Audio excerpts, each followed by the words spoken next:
The weak version of you doesn't deserve another chance, because it's the very part that has quietly stripped away your discipline, your dreams, and every promise you've ever made only to abandon them. It's the part of you that stays drowsy before dawn, lazy in the face of discipline, and full of excuses when action is required. It never screams out loud, never declares it will destroy you, but it does so silently. In every moment you procrastinate, in every empty promise you make to yourself, and every time you allow yourself to quit halfway. That version isn't just weak, it's become an expert at making you fail quietly, day after day. You cannot live a grand life if you keep forgiving that version. The more you tolerate it, the more you lose yourself. It's the reason every plan gets delayed tomorrow. It's the voice that tells you there's still time, that you can rest a bit longer, that no one will notice if you skip today. But the truth is, every time you listen to it, you're digging yourself deeper into an ordinary life, and eventually you won't even remember what you once wanted, what you once dreamed of. All that remains is a smooth, forgettable cycle of days repeating themselves. The most dangerous thing about the weak version is not its laziness. It's its ability to rationalize. It makes you feel justified in putting things off. It gives you short-term comfort at a very steep price, the loss of your inner strength and identity. It tricks you into thinking that choosing comfort is freedom, when in reality, it's a velvet-wrapped prison. And if you're not alert enough to see it, you'll live your whole life inside that cage, the door always open, yet you never step out. And then you'll start to wonder, why am I stuck in place? Why do I begin many things but never finish? Why do I talk more than I act? You already know the answer. It's not because you lack skill or talent or opportunity. It's because you've let a weaker version of yourself control your behavior for too long. You no longer make decisions based on goals. You act based on emotions. You don't act because of a larger vision. You merely react to circumstances. And that's what keeps you trapped. Be honest with yourself. How many times have you started something, promising to follow through, only to give up when it got hard? How many times have you quietly backed away without facing the real reason? That's because you've gotten used to letting the weak version decide for you. It has been fed by comfort, by every "I'll do it tomorrow," by the habit of incompletion and the belief that someday I'll return to it. You need to understand this. If you keep living like that, you'll never get the chance to meet the better version of yourself, because the strong version is never born in comfort. It is forged in every moment you fight laziness, every time you work without applause, every time you keep your promise to yourself when no reward awaits you. Inner strength doesn't come from fleeting inspiration. It comes from your ability to say no to your old self. Every single day, without mercy. No one can do that for you. No book, no video, no coach can eliminate the weak version inside you if you're still secretly holding on to it. You must be the one to decide. You must choose. Either keep feeding the saboteur or begin building the inner guide. There is no middle ground.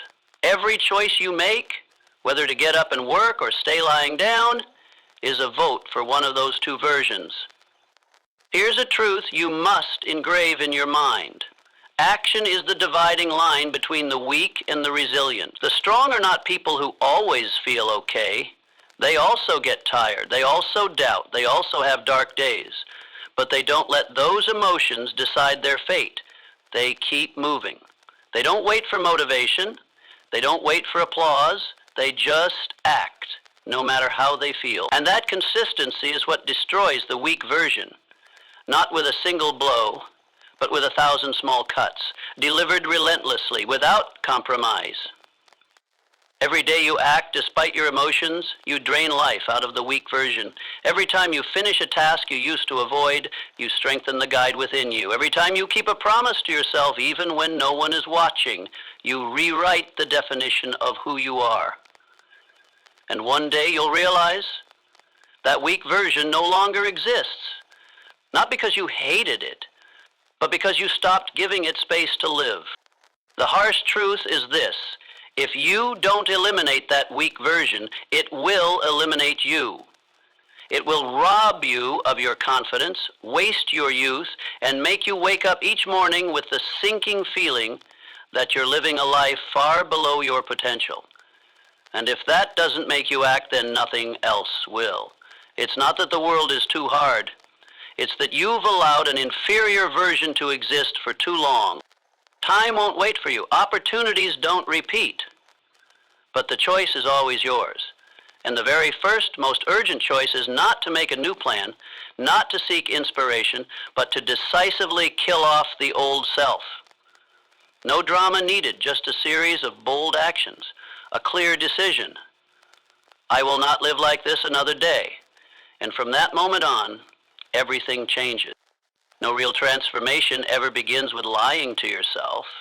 The first truth, and also the harshest, is that you have allowed yourself to drift for far too long. No one forced you to procrastinate. No one made you break promises to yourself.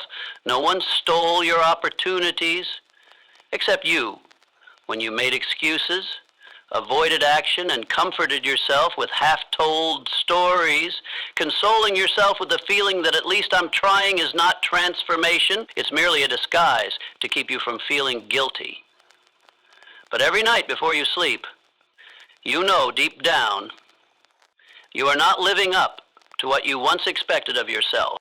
The uncompromising truth doesn't come to hurt you, it comes to wake you up.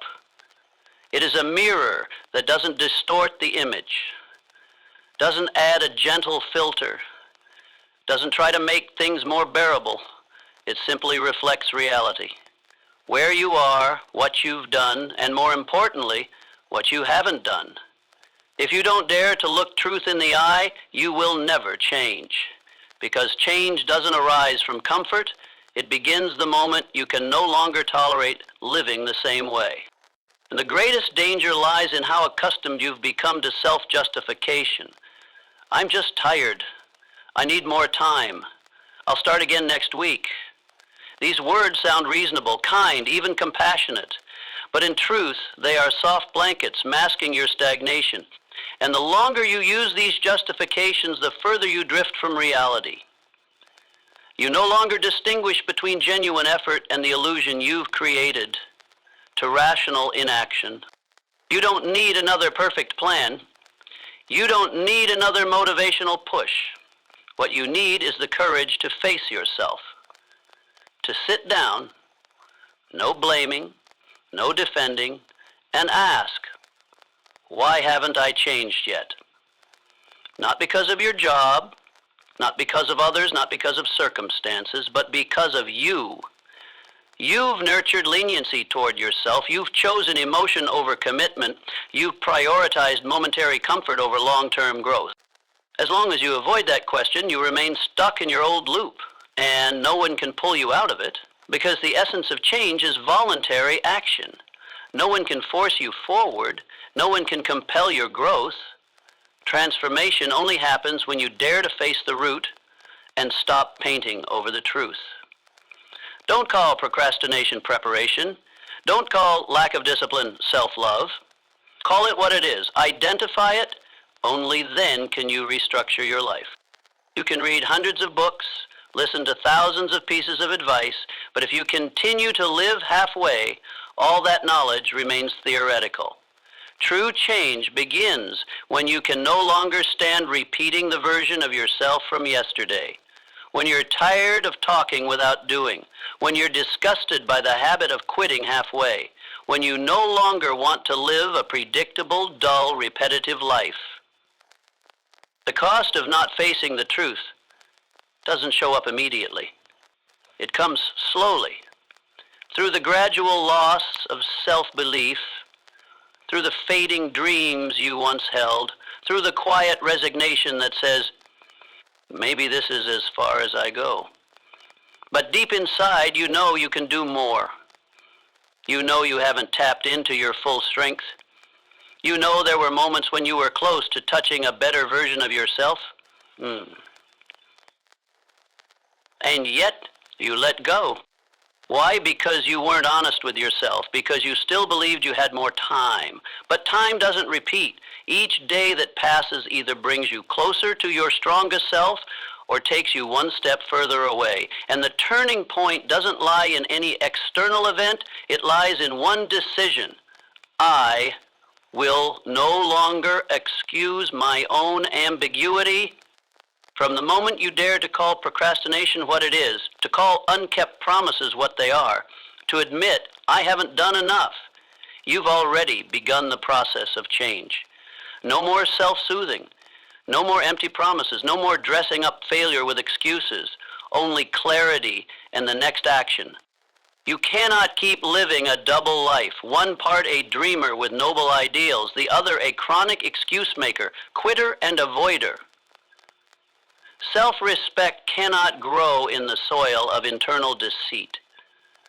You only begin to truly mature when you sever your ability to lie to yourself. When you accept, I am fully responsible for everything I have done and everything I have failed to do. And it's from that point that you can build a new process. One not based on inspiration, but grounded in inner clarity. A process that doesn't require external supervision because you've already taken control. A process where each step, no matter how small, is built on a foundation of absolute honesty. Remember this, you cannot change if you're not honest about where you stand. No one builds a life from a false map.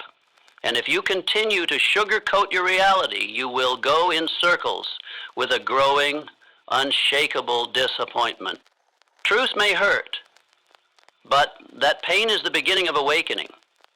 Not everyone has the courage to face the truth, but those who do gain the chance to transform their lives.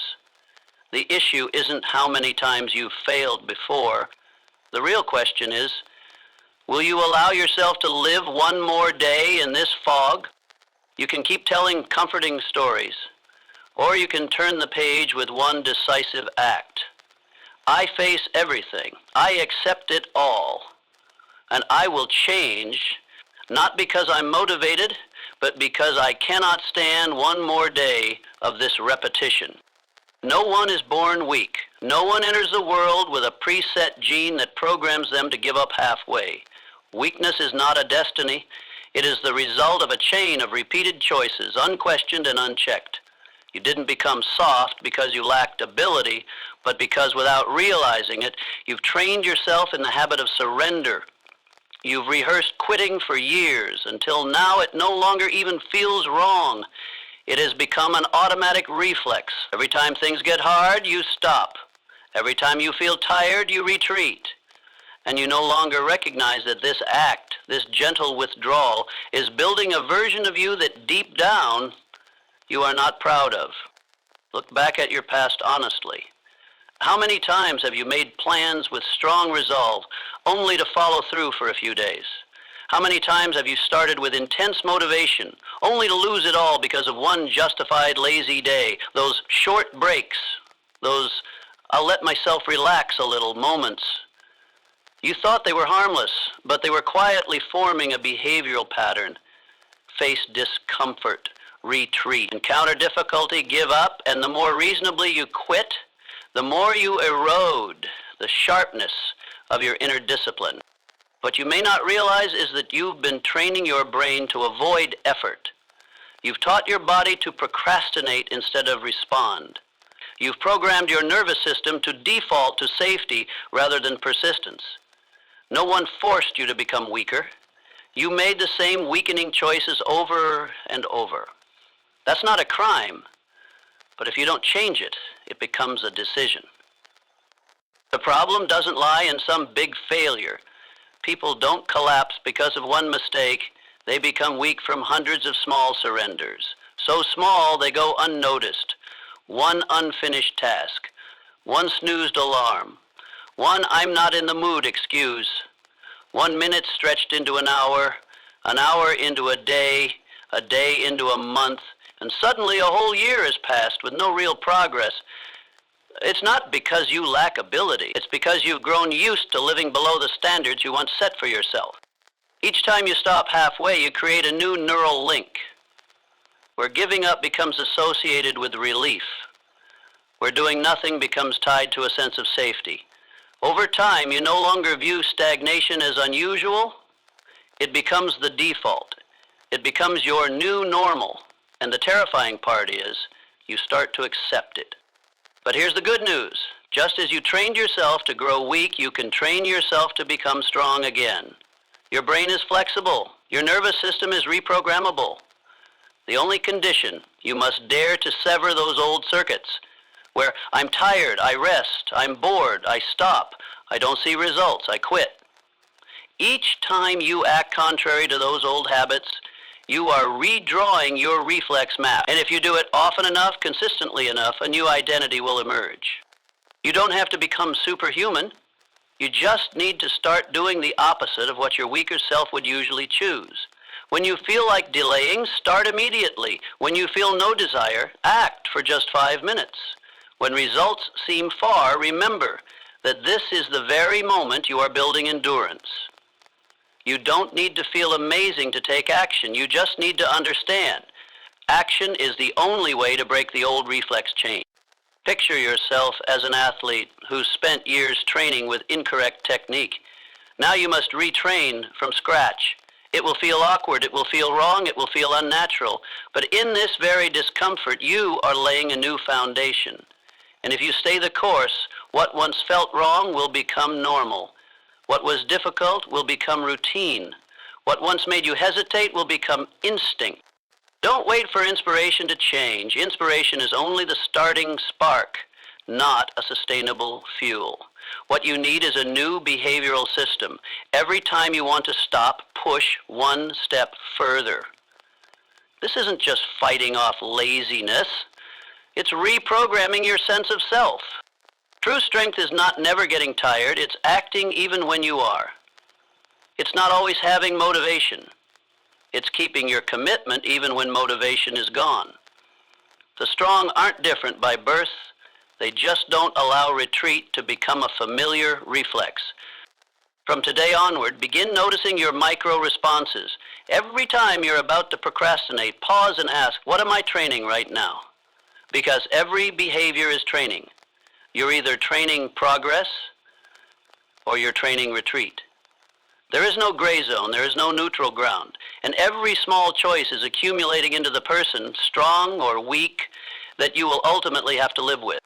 You can read hundreds of books, listen to thousands of pieces of advice, write out all your goals on a whiteboard every morning, but if you don't act, all of it is just illusion dressed in a mask of positivity.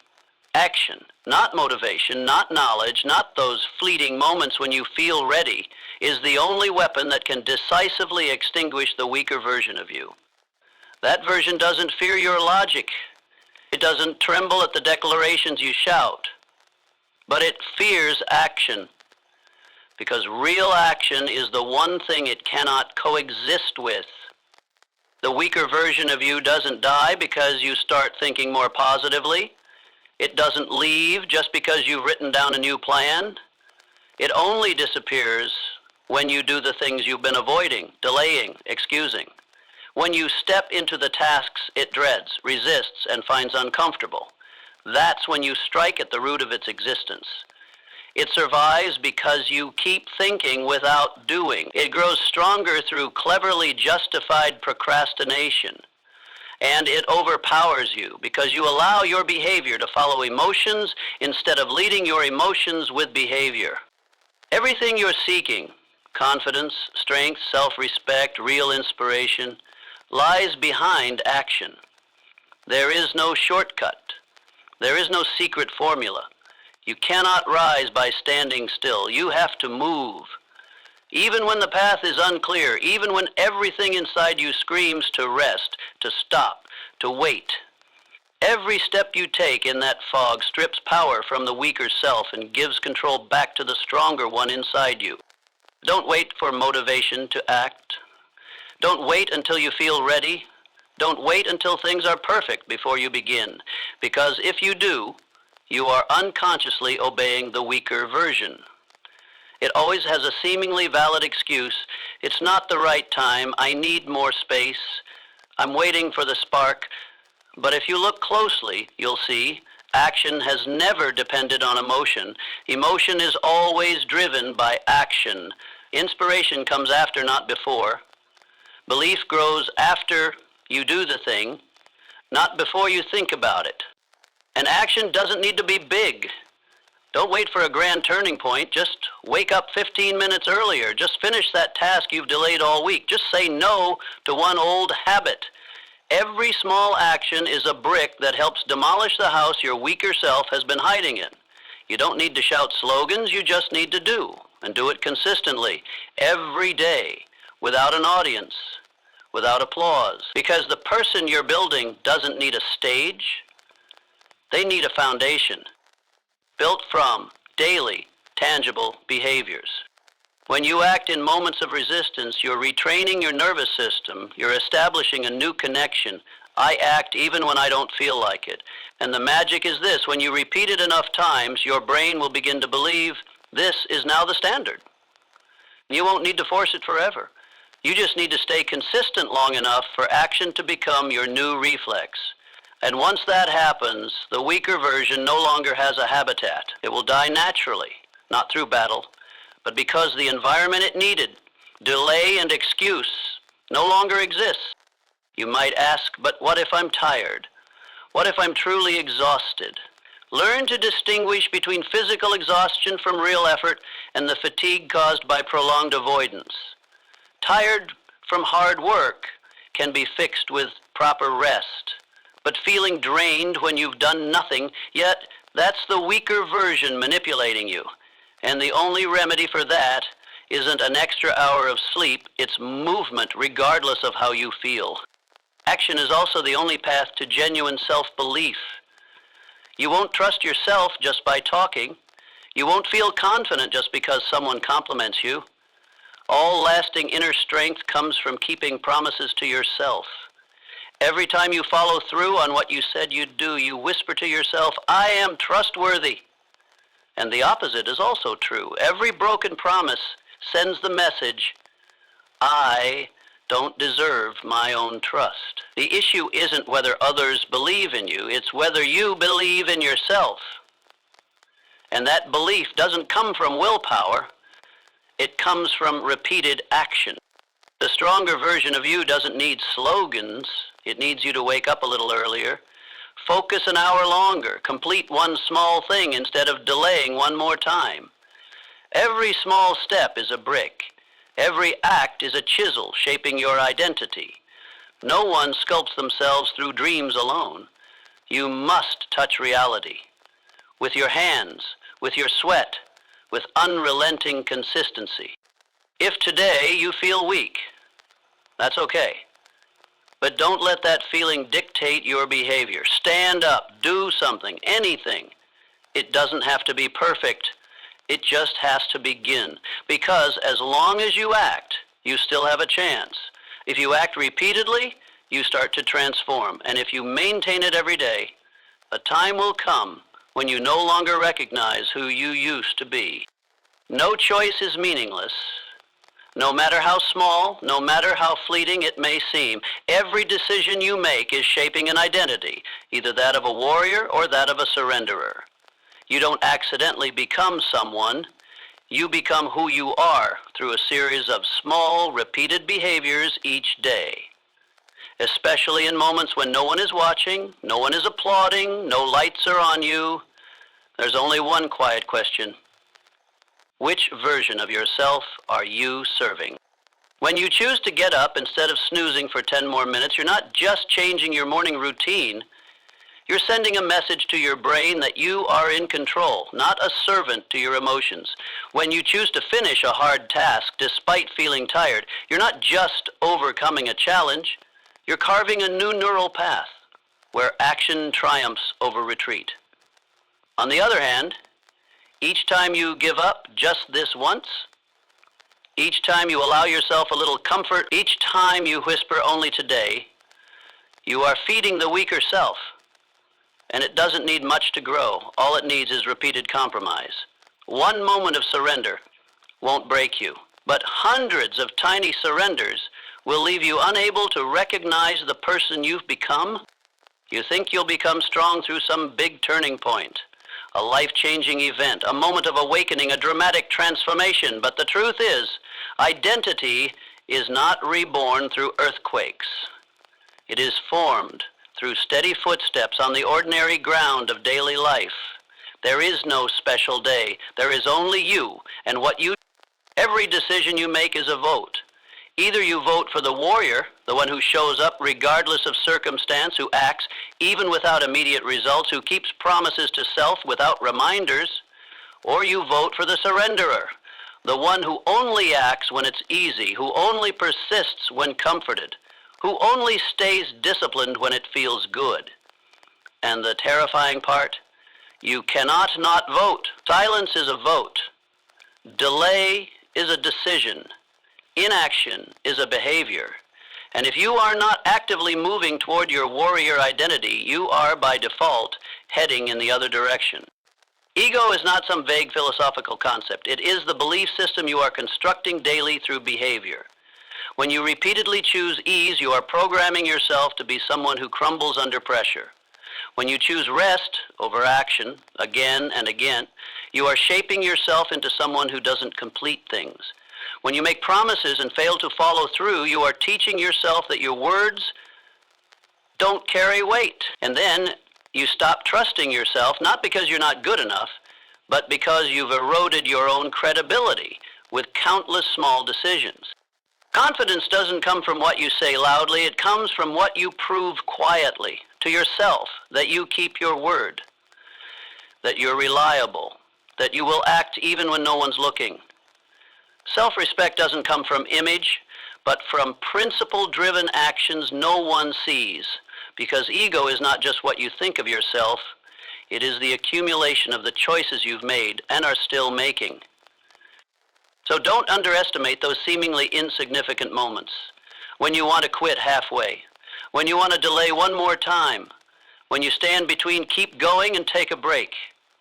In those small moments, you are laying the foundation of your identity, and when repeated, that foundation either becomes solid ground for a warrior or a sinkhole for a chronic quitter.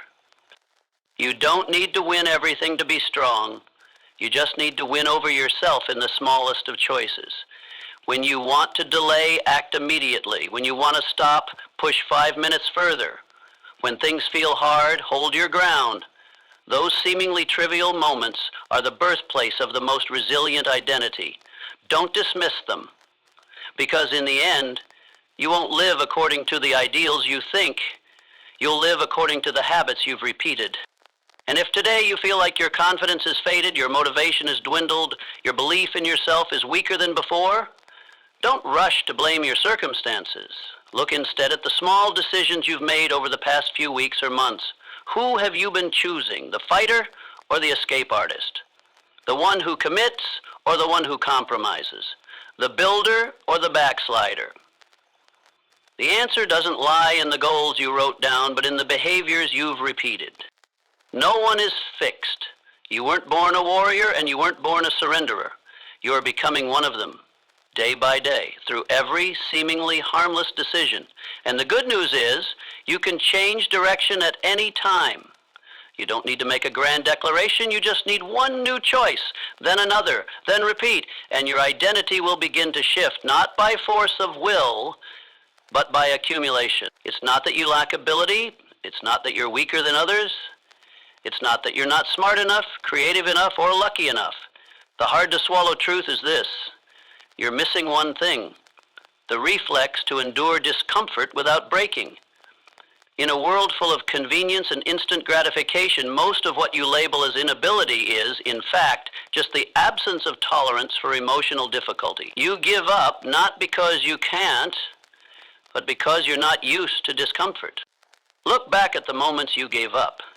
Most of them didn't start with actual failure, did they? They began with unmanaged emotions: fatigue, boredom, confusion, self-doubt, fear of being wrong, lack of enthusiasm. None of those things can destroy you. They only stop you from acting. And when you stop acting, you begin to retreat, slowly, subtly, until what used to be a dream becomes something you second guess. But if at that moment you had just done one thing, endured a little longer, you would have moved forward. Most success doesn't come from breakthroughs. It comes from the ability to stay with discomfort longer than most people can. The one who learns to sit with uncertainty, to keep going while still afraid, to persist without seeing results, that person unlocks the potential they already had. And that is the key difference. You don't need more talent. You just need to retrain one reflex. The reflex not to collapse at the first sign of resistance. You've been conditioned to avoid discomfort. Every time you feel tension, you grab your phone. Every time you feel stuck, you reach for distraction. Your brain has been trained to seek quick rewards, shortcuts, comfort. But the path to real achievement doesn't run through that road.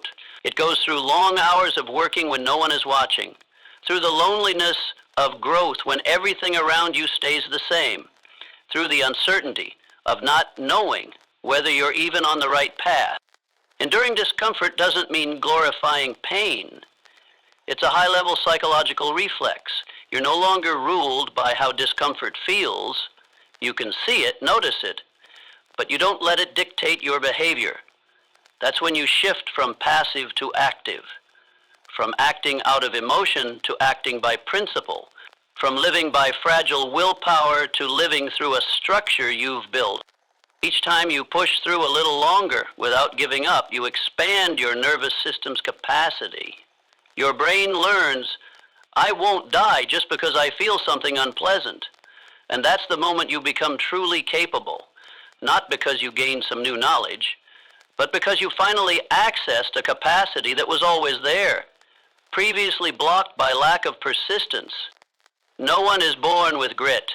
It's a reflex you can build, just like a muscle. The more resistance you tolerate, the more power you gain. On day one, you manage 5 minutes of focused effort. The next week, 15. A month later, you can work deeply for 2 hours without breaking focus, not because you suddenly became talented, but because you retrained your nervous system to adapt under pressure. You already had that capacity when you were a child, learning to walk, to speak, to write. None of it was easy, but you didn't quit. No one said you lacked the talent to walk or had no gift for language. You simply endured the falls, the failures, the confusion, long enough to gain the skill. But as you grew up, you forgot that. You begin to believe that if something is hard, it must not be meant for you. But the truth is, if it's hard, it's exactly what's worth training your reflex to endure. Winners aren't those who started out better. They're the ones who kept going longer. You don't have to win every day. You just have to stop turning one hard day into an excuse for total retreat. Whenever you think, I'm tired today, I need to rest, ask yourself, am I physically tired, or am I just being led by emotional resistance? If it's emotional, keep going. If you're truly exhausted, rest with purpose to reset, but never stop just because difficulty showed up. No one lives without pressure. The difference is some people use that pressure to forge a new neurological reflex, while others let it shove them back into the safety zone. Who will you be? The one who grows familiar with discomfort, or the one who always runs? The one who accepts difficulty and moves forward anyway, or the one who only acts when it's easy? If you're doubting yourself right now, if you think you're not capable, don't believe that lie too quickly. Try reframing the question. Not am I good enough, but how far have I trained my reflex to tolerate discomfort? And if the answer is not very far, then congratulations. You've just discovered that the problem lies in a trainable skill, not in some fixed identity. Maturity doesn't begin when you reach a certain age. It doesn't start when you land a stable job, carry a prestigious title, or receive admiration from others. True maturity begins the moment you stop blaming, stop running, and dare to take full responsibility for your life. No half measures, no excuses, no detours, just you and the decision to stop living as a victim. How many times have you told yourself, I'm like this because of them. I wasn't given the same opportunities. I've been hurt in the past, so I can't change. Those aren't truths.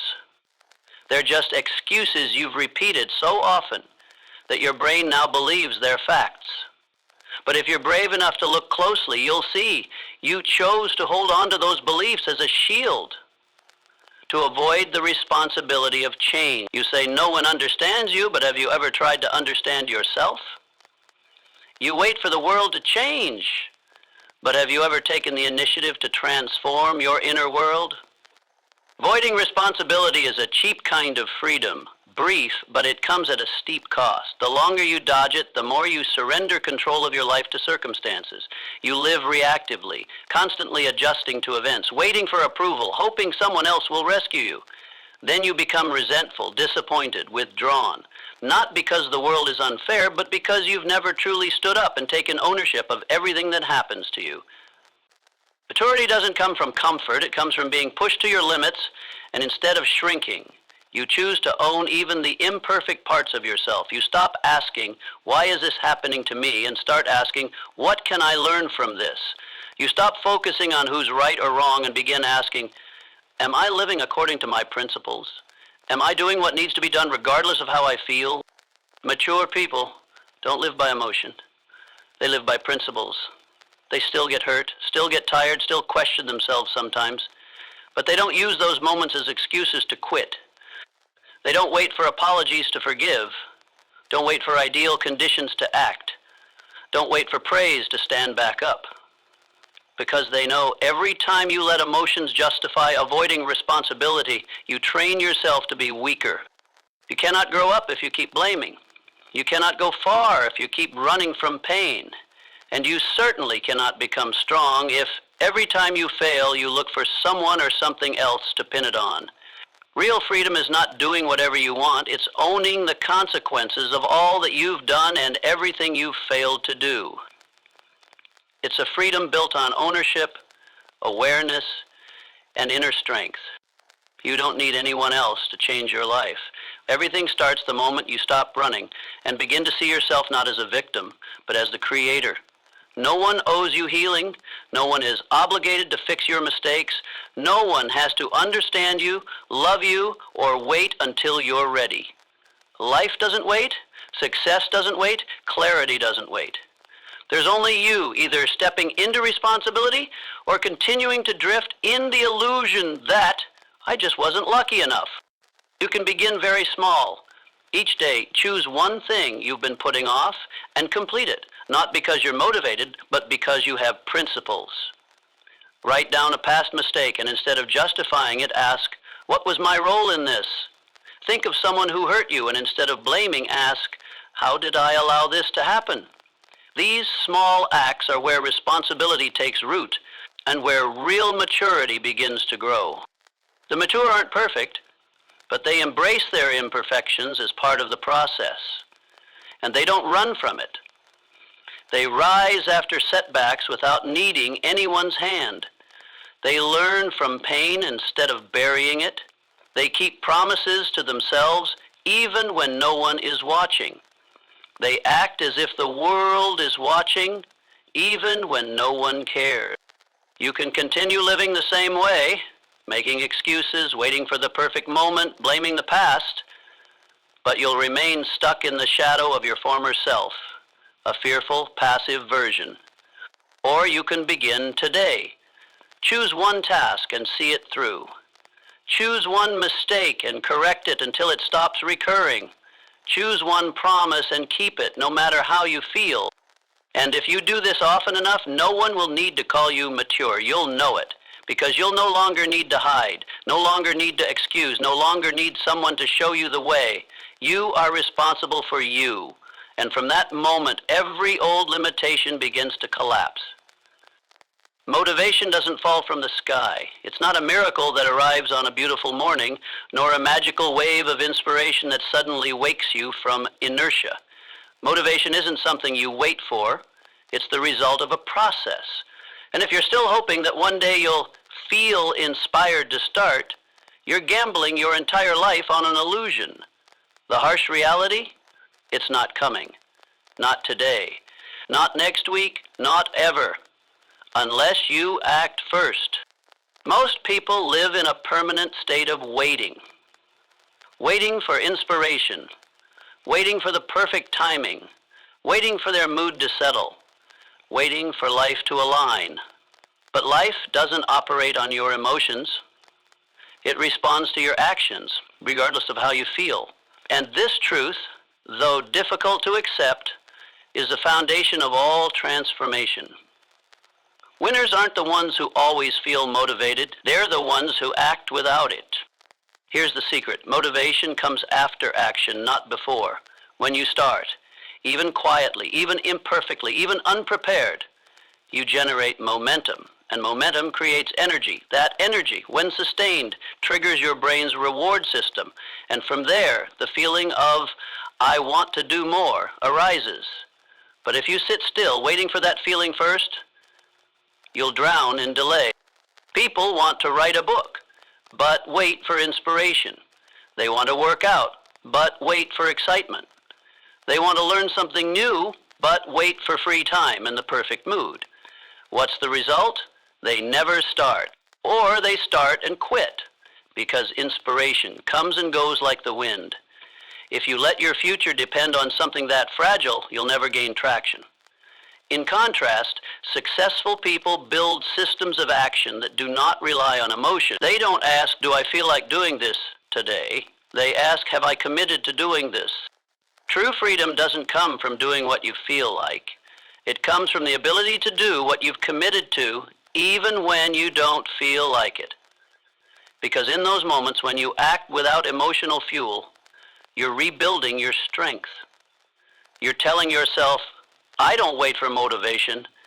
I create results, and motivation follows. And here's the beautiful part, it always does. Not in fireworks, but in quiet satisfaction when you realize you've kept a promise no one else even knew you made. Think back to the last time you did something hard when you didn't want to. When you entered the gym feeling tired but left with more energy. When you opened your laptop in a fog but ended up writing pages. When you cleaned your space, not because you wanted to, but because you knew it had to be done and felt clearer afterward. Those moments prove it. Action is the origin, not motivation. The weak live by emotion, the mature live by principle. And the exceptional, they turn principle into a non-negotiable system of action. When you schedule writing at 7 a.m., you don't think, you just write. When your training is at 5 p.m., you don't debate, you just show up. That consistency is what builds true power, not those fleeting waves of inspiration. You don't need to start with 10 things, just one. One small act. Do it even when you don't want to. Write one paragraph. Walk for 10 minutes. Read 5 pages. It doesn't matter how big or small. It matters that you're training your nervous system to act without emotional permission. And each time you do that, you kill off the old version of you, the one that always needed to feel good before doing good work. No one's coming to push you every day. No video will inspire you forever. Not even the person you admire most can act in your place. It's just you, your inner commitment, your steady self-command, and the discipline you build day by day. That's why successful people often seem boring. They repeat the fundamentals without waiting for passion. If today you feel lazy, act for 5 minutes anyway. If you feel discouraged, take one small step. If life feels chaotic, clean one drawer. Don't act because you feel inspired. Act because you know you're rebuilding the structure of your life. Every small act is a brick. And you are laying the foundation of a new version of you. One no longer at the mercy of emotional waves. Others may admire you if you succeed, but only you will know the real reason. Because you acted every day without needing a reason. You don't need motivation. You just need to begin. Comfort never shouts to warn you.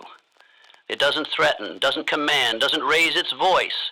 It only whispers, softly, reasonably, persuasively. Just enough to make you postpone the most important dreams of your life. Comfort is the silent killer of discipline. eroding it gradually until one day you no longer recognize how much inner strength you've lost. It doesn't arrive dramatically, it seduces you into sleeping 10 minutes longer, tells you it's okay to skip today's workout, reassures you there's still plenty of time. And you agree. Once, twice, and before long you've lost the resilience you once fought hard to build. Don't confuse comfort with recovery. Recovery is intentional. It's scheduled and structured to regenerate energy. Comfort, in contrast, is unchecked retreat. It's choosing stillness when you know you should move. Recovery lifts you, comfort drags you down. Discipline, if not reinforced daily, isn't destroyed by catastrophe, but by subtle, reasonable, and consistent ease. The real danger of comfort isn't in how it feels. It's in the logic it produces. It convinces you that you're being wise, balanced, enjoying life. But in reality, you're training your brain to believe it's okay to quit whenever things feel difficult. And once that message is repeated often enough, you lose the neural muscle required to show up when life truly demands strength from you. Comfort won't knock you out all at once. It rocks you into a quiet spiritual sleep where everything seems fine, yet nothing within you grows, and the discipline that once gave you freedom slowly disappears. Let me tell you something clearly. The great ones don't always enjoy being disciplined. They get tired too. They feel lazy too. They want to give in too. But they understand that comfort isn't a reward, it's a trap. And they build lives that run not on mood, but on systems. They don't wait for ease before they act. They act fully, even when it's hard, draining, or dull, because they know discipline isn't just a tool for getting results, it's the pillar that upholds their identity. Ever wonder why breaking your promises to yourself erodes your confidence? It's because each time you give in to comfort, you're telling yourself, I'm weaker than what feels good right now. And if you say that enough, you start to believe you truly don't have what it takes to do hard things. Discipline doesn't just help you finish tasks, it rebuilds your trust in yourself. And when comfort kills discipline, it kills that inner trust too. Don't think you need to eliminate all comfort from life. You don't. You just need to distinguish between healthy comfort and destructive indulgence. When you set a fixed work schedule, you're prioritizing discipline. When you decide not to touch your phone for 3 hours of deep work, you're expanding your discipline zone. When you keep writing without inspiration, keep studying through mental fog, keep your commitments in silence, you're retraining your brain to act independently of how you feel. Comfort only has value when it's earned through effort. If it becomes default, if it's how you live each day without challenge, it becomes a sedative that kills evolution. You don't need to live ascetically, but you must live with principles. Not everything that feels good is self-love. Sometimes true self-love is forcing yourself to do what's difficult because you deserve to meet the strongest version of yourself. If you're stuck, constantly procrastinating, or feel yourself falling behind without knowing why, look closely. What comfort have you allowed to disguise itself as a reasonable excuse? And how often have you let it infiltrate your behavioral system? Starting today, begin your resistance against ease with one act. Choose discomfort. It doesn't need to be huge. It just needs to be deliberate. Don't stay in bed 15 minutes after the alarm. Don't check your phone first thing. Don't avoid the work that matters. Don't let I deserve rest become your justification for abandoning responsibility. Every time you override the urge for comfort, you reclaim command over your discipline. The weak ego always wants to be pampered by ease. The strong ego knows that only by going beyond comfort can you reach greatness. And discipline is the fire that keeps that strong identity alive, sharp, focused, and moving forward. You won't always feel like doing the right thing. There will be mornings when you wake up with a foggy mind and heavy heart. There will be days when your emotions pull you in the opposite direction of your goals.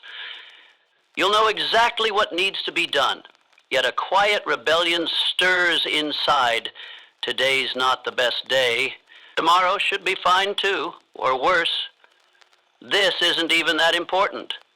And if you listen to those voices, even just once, you begin compromising with the most dangerous enemy of all, silent surrender. Right action doesn't require emotional agreement. That's the difference between those who live by commitment and those who live by inspiration. Emotions shift by the minute. But the consequences of one wrong choice, made under the influence of the wrong emotion, can last for months, even years. The mature don't make decisions based on fleeting feelings. They make them based on long-term value. And to do that, you must have the courage to act against what your emotions are telling you in the moment. Imagine this. You've planned your morning. Wake at 5:30 a.m., write for 90 minutes, exercise for 30.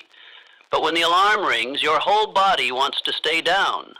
Your mind offers a buffet of justifications. You worked hard yesterday. You need extra sleep to recover. There's no urgent deadline today. And if you say yes, you think you're taking one harmless step back. But you're not. You're creating a system where strong emotion becomes an acceptable override of discipline. Now imagine instead you get up, heavy, unmotivated, not ready, but you still open the laptop and write. You still put on your shoes and walk. You do it because you said you would. And in doing that, you send a powerful signal to your subconscious. I act even when I don't feel like it. Repeat that enough times and it becomes a new identity. Not someone who hesitates. Not someone who depends on mood, but someone who leads themselves. Inner strength is not forged on days when everything flows. It's forged in those exact moments when you want to stop but continue anyway. When you do the right thing amid internal resistance, you don't just alter outcomes, you elevate your identity. And it is identity, not results, that will carry you through a lifetime of adversity. You can justify procrastination with 1,000 clever reasons. You can convince yourself that rest today is self-care, that forcing action is unnatural. But if you're honest, you know when it's care and when it's indulgence. You know the difference between recovery and avoidance. What sets you apart is whether you have the courage to act without motivation, without applause, and despite the scream of your own doubt.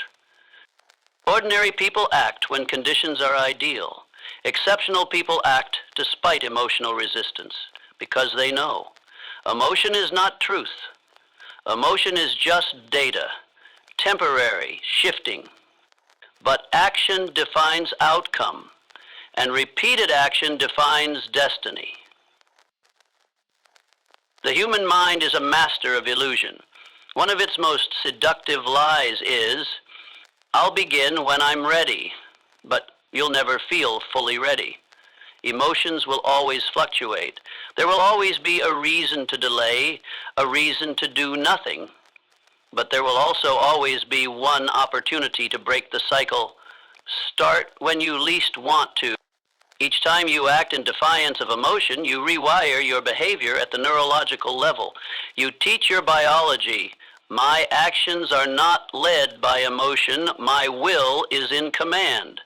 And with every such moment, you become stronger, no matter how small the act may seem. Don't measure someone by what they do when things are easy.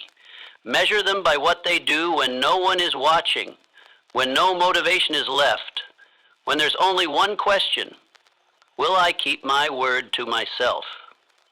In those silent moments, a person is forged. You don't need to feel ready, you just need to begin. You don't need inner peace, you only need commitment. Action isn't a reward for feeling good. It's the declaration of your inner freedom, your refusal to be enslaved by fleeting states. Doing the right thing doesn't have to be grand. It might be writing just 200 words, walking instead of scrolling, keeping a promise simply because you made it, not for rewards, not for praise.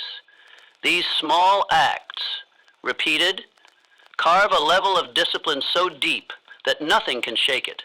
Weak thoughts don't come from the outside, they begin inside, quietly, subtly, in moments that seem harmless. When you hesitate for just a minute, when you give yourself permission to reconsider, when a small thought slips into your mind, maybe I don't need to try so hard. These thoughts don't shout, they whisper. But if you don't extinguish them at the seed level, they'll grow into a system of logic that convinces you giving up is reasonable, that procrastination is wisdom, that keeping promises to yourself is less important than self-compassion. And the moment you let that thought live, you've already punched a hole in the fortress of your inner power. Strong people aren't void of weak thoughts.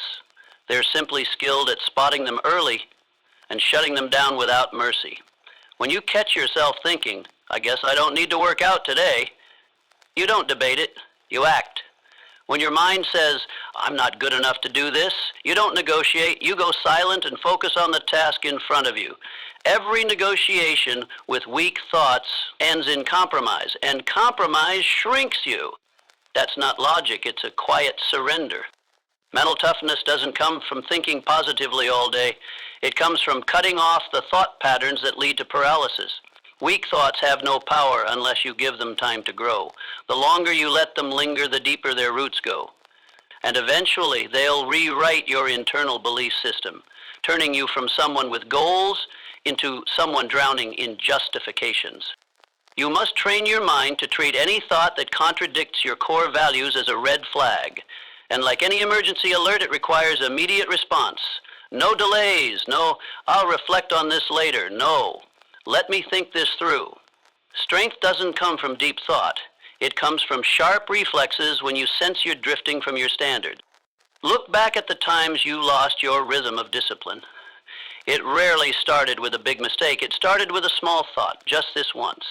But once became twice, then 3 times, and then a habit. Soon you found yourself back at square one, only now carrying the added weight of disappointment in yourself. There is no enemy more effective at defeating you than the thought you allowed to remain unchallenged for too long. When you decide to change, you're not just facing habits. You're confronting a mental operating system that's been programmed to protect your comfort zone. And it's clever. It disguises weak thoughts as logic, as kindness, as life balance. But if you're not sharp, you'll mistake fragility for maturity. You'll start to believe that quitting is a sign of wisdom, but it's not. Sometimes quitting is just the mark of someone unwilling to be brave, to cultivate inner strength. You don't need to win every battle. You just need to guard the gates relentlessly. Every time you spot a thought that pulls you backward, ask, does this thought serve the person I'm trying to become? If the answer is no, cut it. No mercy, no delay. You don't need a perfect excuse to reject a destructive idea. You only need a high standard, an unwavering loyalty to it.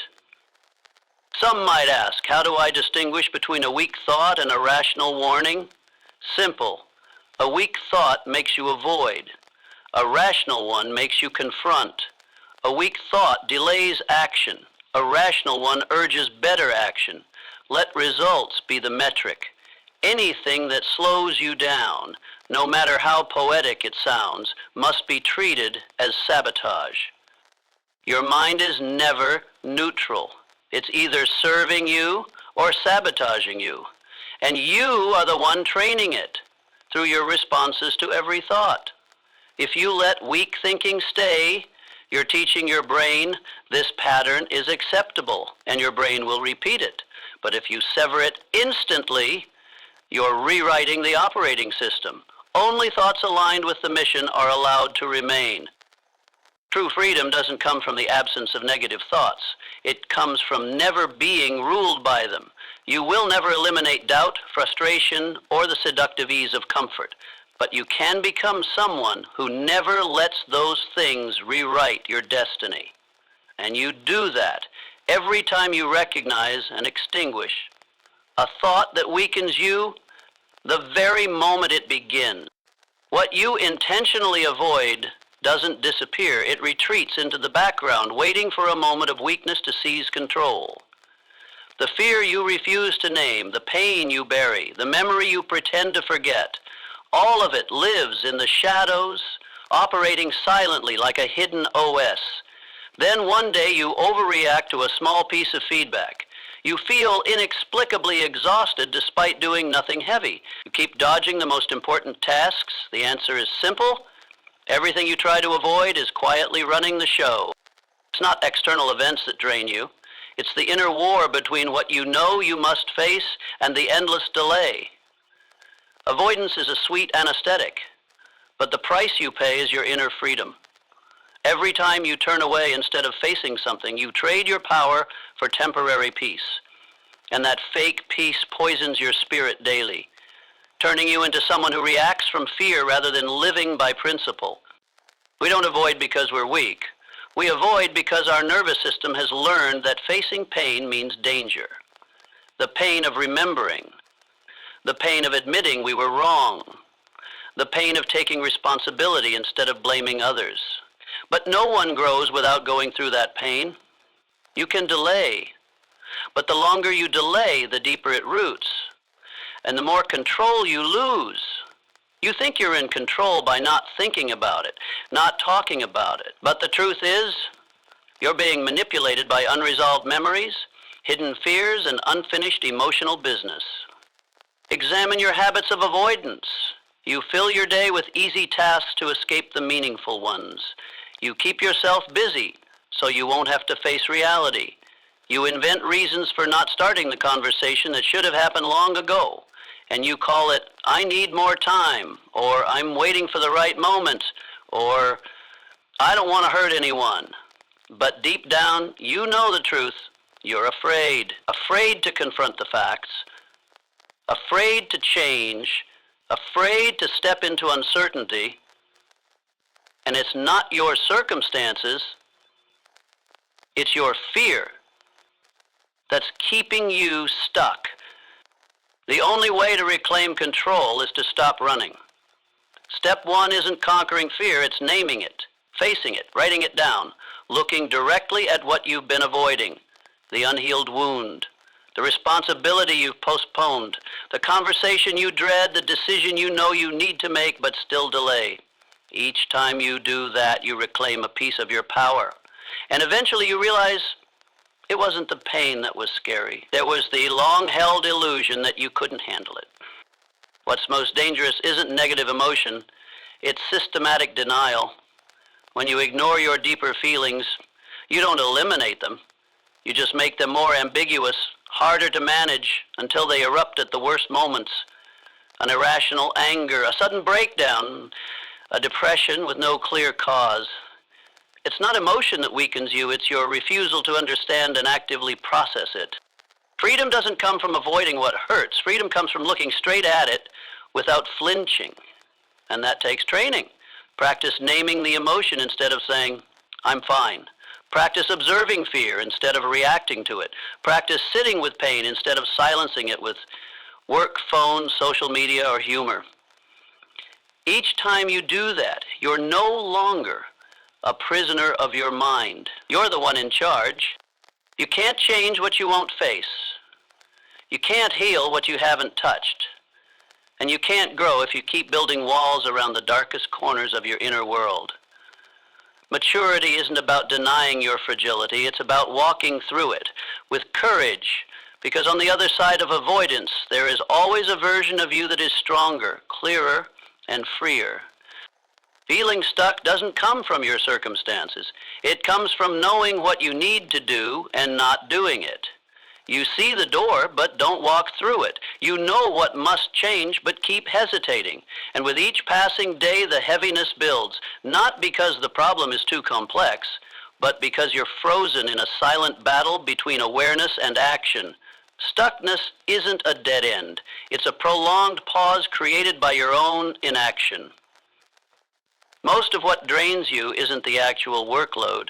It's the delay in making decisions. What keeps you up at night isn't the challenge itself, it's looping thoughts and inaction. Your mind is caught between what ifs, should I, and a dozen vague fears. But no amount of analysis will ever make you feel ready enough, because real readiness only comes after you act, never before. We often believe we need inspiration to act, but in truth, inspiration only shows up after you begin. When you take even the smallest action, you send a signal to your nervous system that you're not frozen. And in response, your body releases new energy, builds momentum, and opens fresh perspectives. Action is the only way to interrupt repetitive thinking loops.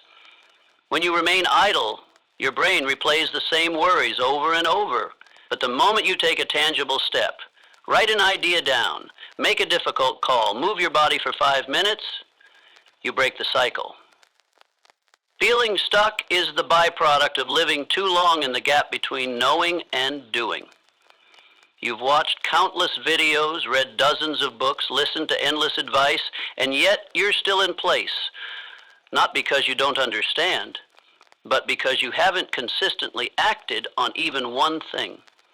Knowledge doesn't transform into energy without real-world execution. And it's action, humble, messy action, that forms the only bridge between potential and reality. You don't need to do something grand. You just need to break stillness. One repeated small action creates more momentum than any grand plan that never starts. Each morning, write down 3 tasks. Begin with the easiest. Work for 10 minutes. No matter how you feel, do it anyway. Action doesn't demand excitement. It demands commitment to push through that first wall of resistance. That paralysis only lasts a few minutes, but if you let it win, you'll repeat the same day again. Here's the twist. The more you act, the more energy you feel. The more you hesitate, the more drained you become. It's not action that tires you. It's the suppressed energy of thoughts trapped inside your mind, never given expression. Feeling stuck is simply bottled up momentum. You're not low on energy. You're just hoarding it in your head instead of releasing it through motion. Action is also how you rebuild self-trust. Every time you follow through on a promise to yourself, even a small one, you send a deep signal to your subconscious, I keep my word. That reshapes your identity. On the other hand, each time you delay, you encode a different message. I'm not strong enough. These messages, silent and subtle, ultimately decide whether you rise or retreat next time. So stop searching for the perfect solution. Stop waiting to feel ready. Do something now, not because it will fix everything, but because it will break your paralysis. Split one big task into 3 small ones. Set a 15-minute timer and just start. Accept imperfection, but protect the habit of consistency, because repeated action is the only reliable therapy for long-term stuckness. No one is coming to rescue you. No miracle will realign your life unless you take the first step. And no emotion is more empowering than the quiet relief of looking back and saying, I've begun. Not perfectly, not spectacularly, but honestly. And that's the beginning of everything you've been waiting to become. You're not lazy. You've just become so familiar with a sluggish rhythm of life that you've mistaken it for who you are. You're not unmotivated. You've simply lived too long in an environment where every reflex leans toward delay, avoidance, and hesitation. And slowly, you've started labeling yourself. I'm not disciplined. I'm just not good enough. I always give up. But here's the truth. No one is born with a weak identity. That identity is built day after day through thousands of small choices, the ones where you knew you should act, but didn't. Every time you delay, you're not just wasting time. You're rewriting how you define yourself. You're reinforcing an inner image. I'm someone who never starts. I'm someone who always quits. I live in the in-between. And when that image is repeated long enough, it stops being a description, it becomes a definition. You start living up to what you believe you are, not because it's true, but because your subconscious is wired to protect internal consistency. And that need for consistency cuts both ways. It will help you uphold discipline if you believe you're responsible. But it will also keep you stuck in procrastination if you believe you're inconsistent. The most dangerous part? You don't even notice it. You think, this is just who I am. You believe you're not the strong type. But what you don't realize is that none of it is fixed. It's just the outcome of behaviors repeated for too long. Identity isn't something you discover, it's something you build. The bad news? You've built yours unconsciously. The good news? You can rebuild it consciously starting now. You don't need to feel like a new person to start acting like one. In fact, it's the opposite. Act like the person you want to become, and your feelings will eventually catch up. Action precedes transformation. And every time you behave differently, even by just 1%, you're rewriting the architecture of your internal identity. Stagnation often grows from two roots, a sense of helplessness and a fear of failure. Maybe you've tried before and it didn't work, so your subconscious learned. Don't try again, it'll just hurt. But here's what you didn't realize. It's not that you didn't try hard enough, it's that your efforts weren't sustainable. You sprinted on excitement, then burnt out and quit. That cycle repeated so many times, you mistakenly concluded, I'm just not capable. You don't need to change your whole life overnight. You only need to take action that contradicts the labels you've placed on yourself. If you've told yourself, I'm not consistent, then stay consistent with one thing for 7 days. Just one. If you believe, I procrastinate, then set a 10-minute timer and begin the moment resistance shows up. Not to prove anything to others, but to send a new signal to your subconscious. I'm not who I used to be. The hardest part isn't changing behavior. It's letting go of the old story you've been telling yourself for so long. You've clung to it. For comfort, for justification, to avoid responsibility, but that story is what's keeping you small. It keeps you waiting. It keeps you looping through the same tired results. Not because you want to, but because you've never written a new version. So pause and ask yourself, what are you currently believing about yourself that's keeping you stuck? That you lack discipline? That you don't have the energy? That you're not talented enough? That you're unworthy of change? That it's too late? That you were born a failure? Write it all down. Then write this underneath. This story is old. I choose a new one. Don't wait to feel different to live differently. Choose to live differently. And the feelings will follow. And you are not weak. You're just living in a loop built by unconscious choices. But every small action you take today, repeated, intentional, consistent, rewrites your core code. One step can't break the cocoon, but hundreds of intentional steps done daily can open the doors to an entirely different identity. Not through short bursts of effort, but through the daily repetition of a better choice, over and over again, until it becomes who you are. There is no such thing as neutrality in the process of personal growth. With each passing day, you are either evolving or decaying. There's no safe zone that lets you pause and rest indefinitely. Life doesn't operate like an engine idling at an intersection. Everything keeps moving. And if you don't upgrade yourself, you'll slowly be left behind, worn down and quietly erased from the race, without even noticing. And the scariest part? You're the one choosing that fate, no one else. Everyone faces a point where they must decide, either become a stronger version of themselves or quietly allow their foundation to erode. The irony is that decay doesn't come as a dramatic collapse. It arrives silently, through seemingly harmless decisions, skipping a workout, avoiding a hard truth, choosing comfort over discipline, reaching for your phone instead of a book. Once, then again, and each of those small choices begins chipping away at your internal structure. People don't fall apart because of one big failure. They decline due to prolonged unconsciousness. It's not the external enemy that weakens you, it's the quiet compromises you make with your own conscience every day. You don't need a major disaster to lose yourself. All it takes is refusing to confront the truth, that you've stood still for too long. And standing still for too long is just a slow motion way of moving backward. Everything that isn't nourished eventually withers. Your willpower, your belief, your ambition, your identity. Evolution isn't a privilege reserved for the extraordinary. It is your most basic responsibility if you want to live a life of value. And it doesn't happen through grand resolutions. It happens through small, repeated decisions.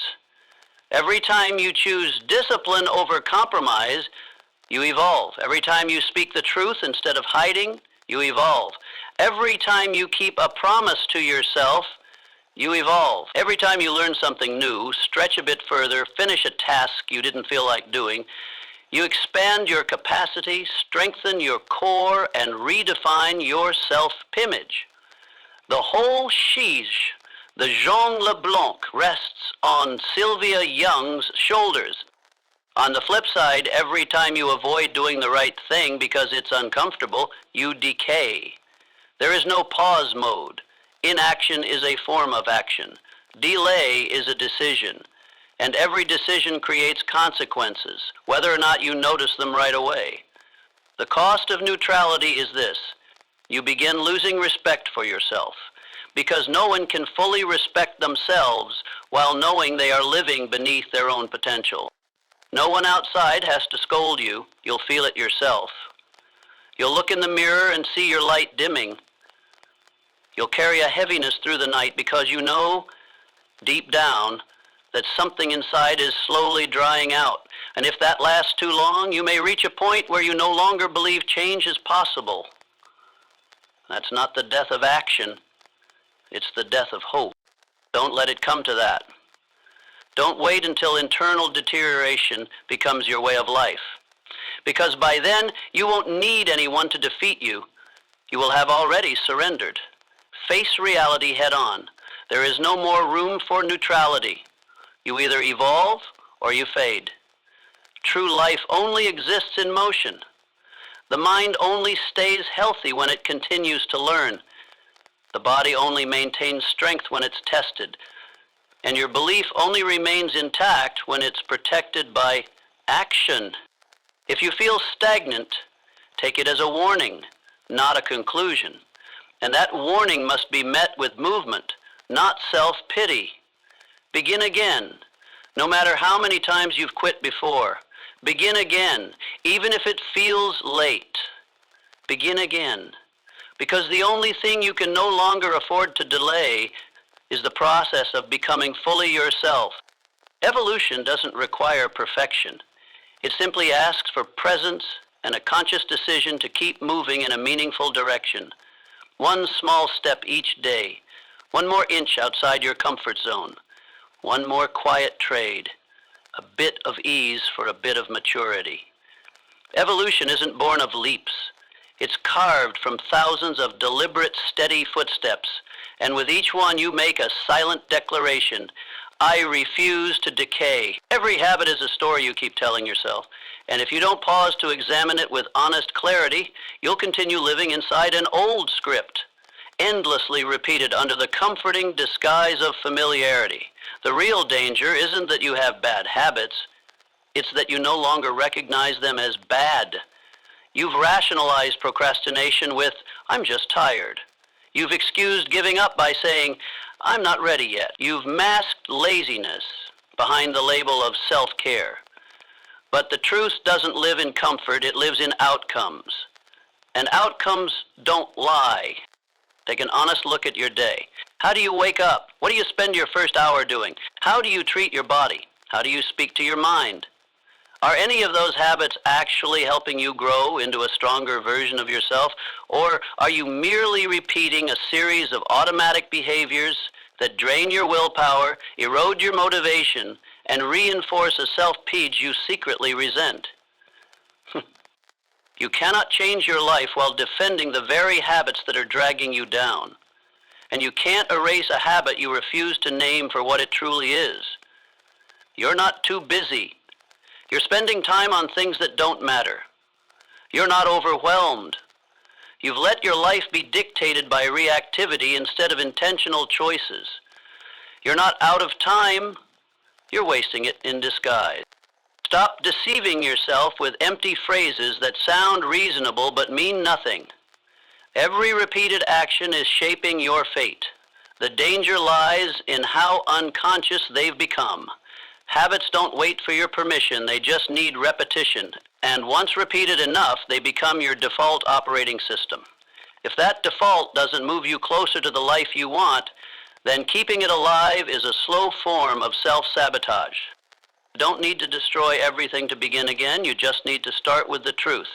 The truth about how you use your time, the truth about what you're avoiding, the truth about how many promises you've broken to yourself, the truth about why you're not making progress.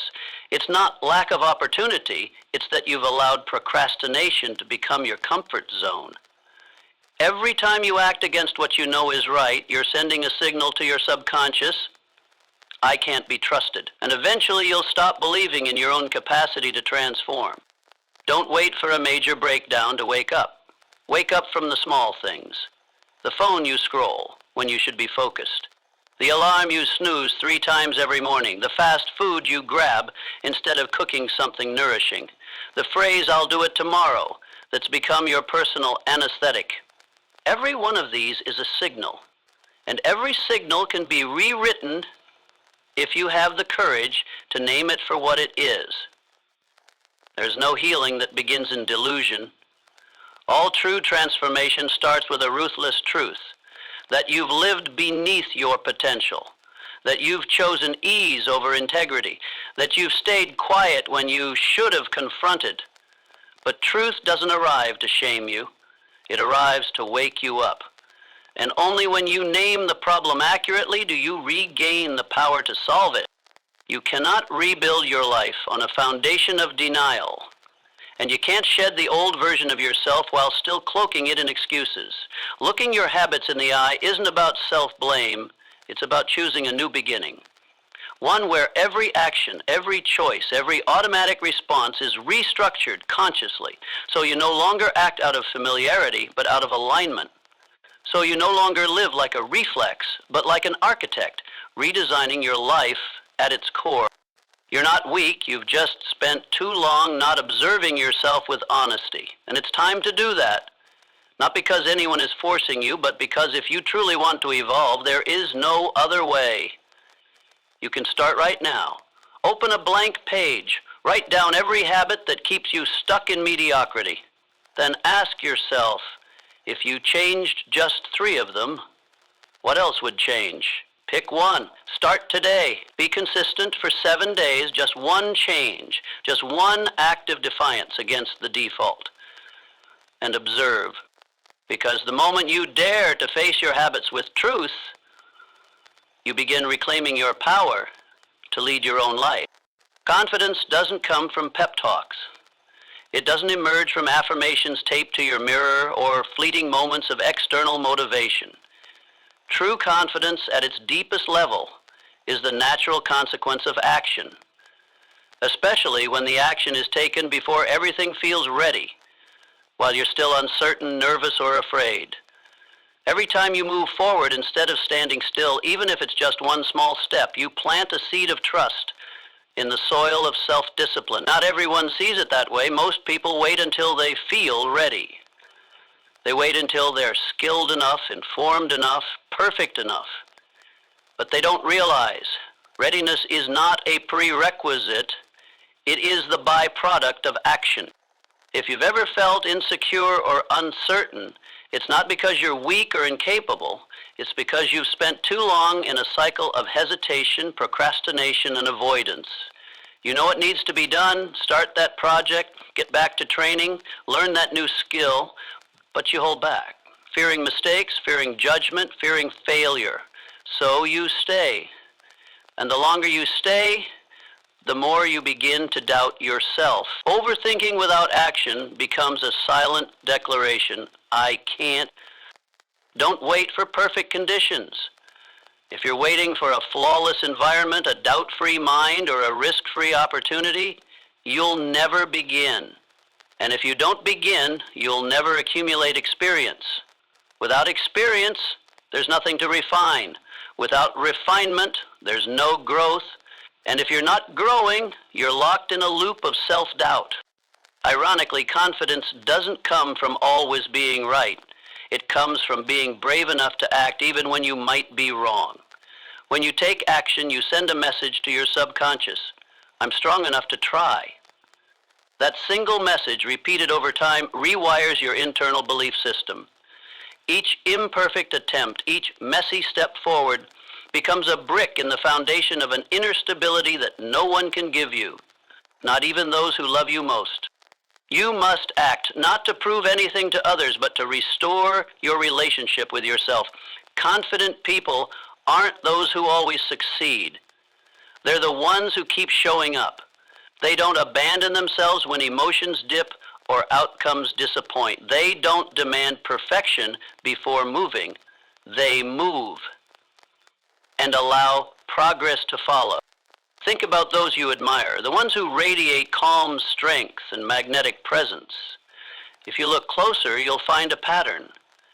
They've taken countless actions behind the scenes. They've stumbled, failed, been rejected. But they didn't stop. They kept going. And each time they continued, they grew, not because life made it easy, but because they trained themselves to stay centered in uncertainty. So, if you're wrestling with self-doubt today, don't look outside yourself for confidence. Build it. Start. Do the thing you've been avoiding. Say what needs to be said. Step out of your fear and into movement, even if it's messy, even if it's awkward, especially if it's imperfect. Because no one can think for you, no one can train for you, and no one can hand you real confidence unless you've earned it through your own repeated action. There's something extraordinary that happens when you act consistently. Your brain starts receiving evidence that you are in control. The part of your brain responsible for threat detection, the amygdala, begins to quiet down. In its place, the prefrontal cortex, your center for logic, focus, and decision-making, activates more powerfully. The result? You feel calmer, more focused, and most importantly, more self-assured. Confidence isn't the belief that you'll never fail. It's the inner certainty that even if you do, you won't quit. And that mindset only forms when you've trained your nervous system to default to action, even when things are unclear, even when you're unsure. Action is the bridge from self-doubt to self-trust. And only when you've crossed that bridge enough times will you finally realize the fear that held you back was never real. It was just exaggerated by a mind too long confined in inaction. No one truly fears effort. What they fear is disappointment, pouring themselves into something and not succeeding. They fear putting their heart into it and not being recognized. They fear giving everything and receiving little in return. And so, to avoid that discomfort, they settle for a far worse choice, not trying at all. Then they linger in a gray zone where they don't fail, but also never rise to anything extraordinary. But here's the truth. No peak was ever reached through ease. Every achievement you admire is the product of unseen effort, uncelebrated persistence, and progress that offered no immediate reward. Effort is not something you rely on only when you're motivated. It's a personal standard you set, a filter that separates you from the crowd. Most people quit when things get hard. They retreat when results aren't instant. They choose the path of least resistance. That's why they remain average. But those who understand the value of real effort enter difficulty as if it were a laboratory for self-mastery. To them, effort is not sacrifice, it's intentional investment. Here's the brutal truth. Effort is the fastest way to find out whether you're truly committed to what you say you want. Everyone dreams, everyone wishes, but very few are willing to walk into the rigorous process where each day you confront your own stagnation, where there are no cheerleaders, no applause, no visible rewards, only one recurring question: will you keep going even when no one's watching? Effort is the most silent yet honest test of character. It doesn't need you to scream slogans. It just asks you to do what needs to be done, daily, steadily, without complaint. When you reach that space where you continue without craving immediate feedback, you're not just getting stronger. You're entering a level of commitment and resilience that most will never dare touch. And that's the line between the ordinary and the exceptional. Maybe you've avoided effort because you once believed it was a sign of weakness, a way to overcompensate for your flaws. But the truth is this: you don't put in effort because you're weak. You do it to forge strength. You don't grind to impress others. You do it to tell yourself, I don't need comfort to do what's right. I choose the hard path because I know that's the path that transforms me. The fear of effort wears clever disguises. It never says, don't do it. Instead, it whispers, what's the point? Or, you're not ready yet, or wait for a better time. But these are all tricks, excuses spun by the ego to protect its fragile hold on procrastination. And the more you believe them, the further you drift from your real power. If you want to rise, you must learn to expose the face behind the fear of effort. Look it straight in the eye and say, I see you for what you are, a mirage, and I will act anyway. Every small act of effort adds a layer of resilience. Every time you reject ease, you redefine who you are.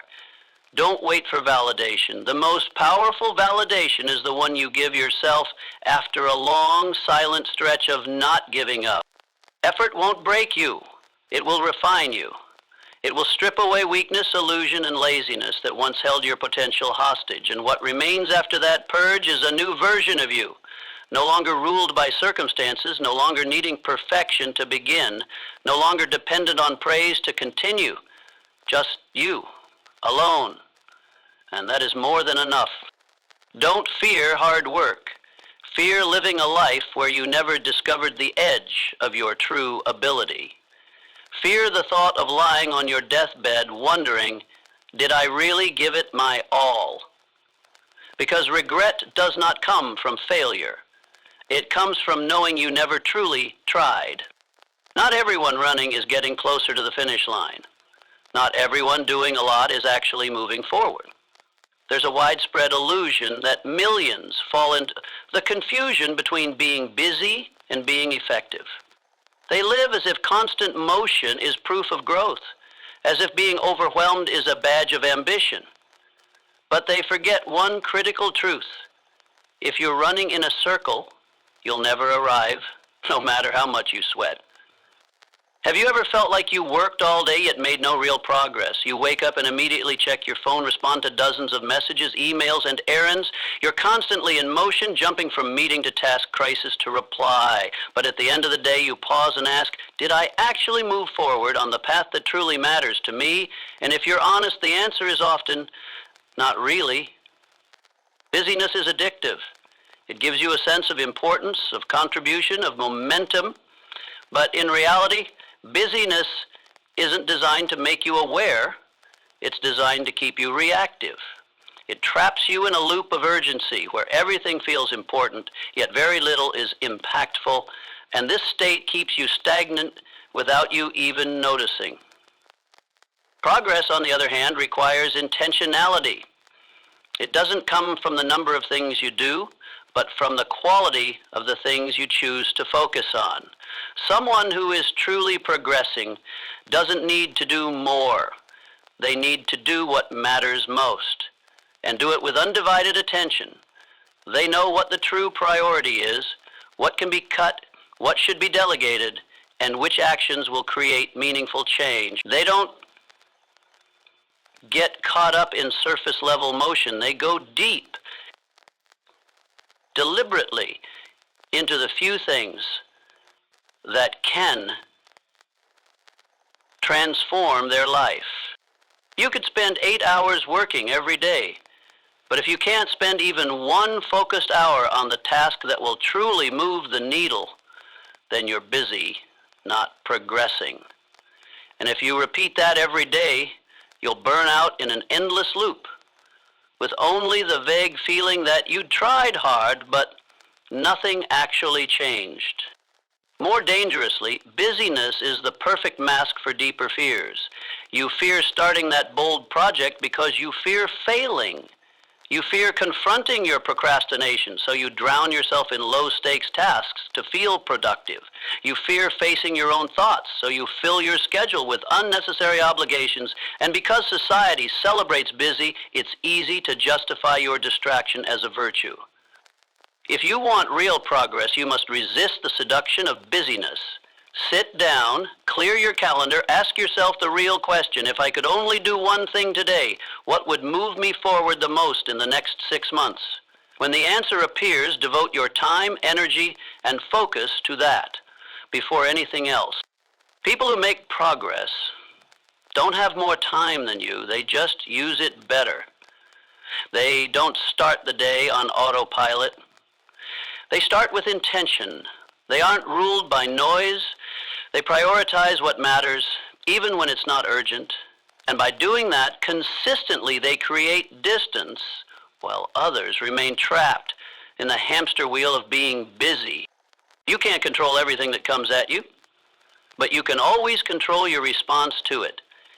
Every time you react blindly instead of acting deliberately, you fall back into old patterns. But every time you pause to evaluate, you upgrade your operating system from someone who's led by life to someone who leads their life. Don't let busy become the language of your life. Let progress be the rhythm you live by. Progress means you know where you're going. It means you dare to say no to the trivial so you can give your full devotion to the meaningful. It means choosing the discomfort of focus over the comfort of distraction. It means you understand that productivity is not about the hours you put in, but the value you extract from those hours. No one accidentally becomes the best version of themselves. No one just wakes up one morning suddenly disciplined, strong, and unshakable. Every real transformation begins with a decision. Not a vague wish like, I want to live better, but an uncompromising declaration. I will live as the person I want to become, starting today. Not when you feel ready, not when life becomes easier, but right now in your current circumstances with all your perceived limitations. Because there is no moment more perfect than the one in which you choose to take full ownership of your destiny. Ask yourself, who do you want to be? Someone who hides or someone who confronts? Someone driven by emotion or someone who controls their mind? Someone who reacts out of habit or someone who lives by internal standards? Someone who endlessly delays or someone who begins even when things aren't perfect? Because every single day you live, whether you're aware of it or not, you're reinforcing your identity through every small decision you make. And here's a truth you cannot escape. You are not measured by your intentions, but by your actions. People don't look at the dreams you write in a notebook.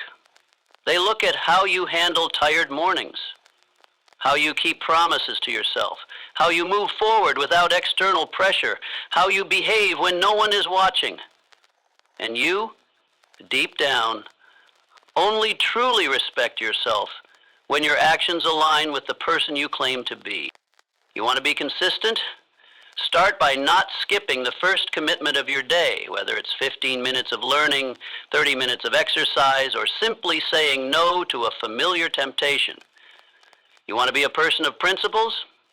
Begin by not compromising on things that make you feel regret later. You want to create massive results? Start by persisting with the small things, because no achievement comes from one grand leap alone. The biggest trap most people fall into is waiting until they're good enough to act. They think they need more time, more motivation, more knowledge, more conditions, but they forget. Transformation doesn't come from waiting. It comes from action taken in the midst of unpreparedness. You don't get strong and then train. You train and then become strong. You don't become confident first, then step on stage. You step up trembling. And that's how true confidence is born. You don't need to become your ideal self before you start living like that person. You need to live like that person, and that lifestyle will shape you into who you aim to be. If the person you want to become wakes up early, don't wait until you love mornings. Just wake up early tomorrow. If that person is emotionally composed, don't wait until you never get angry. Just learn to stay silent when the anger rises, starting next time. Every action, no matter how small, when done with intention, is anchoring you to the identity you choose. And if you're truly serious, write your personal declaration. Who am I? Not based on your past behaviors, but on the person you now choose to become. Write it clearly, no excuses, no vagueness. Read it every morning like a vow, and with every action you take, ask, Does this align with the person I've chosen to become? If not, eliminate it. If yes, repeat it relentlessly, because you're not chasing success, you're re-engineering your identity. Don't wait for validation. Don't wait for inspiration. Don't wait for perfect timing. Everything you need already lives inside you. What you're missing is a decisive commitment. And when you make that commitment sincerely, without retreat, the entire universe begins to shift in your favor. Not through magic, but through opportunities that reveal themselves only to those who are serious and fully committed. In the end, remember this: the future isn't somewhere far away. It is being rewritten each day in how you choose to live with yourself. And if you're brave enough to act as the person you want to become, then every decision you make, no matter how small, is paving the way for a destiny far greater than your current reality. It's no longer a wish, it becomes real. No longer someday, but I'm living it. Wherever you are in your journey, return to the core question: who do you want to become? Then begin living as that person, today, not for anyone else, but because you deserve to live in alignment with the greatest version of who you truly are.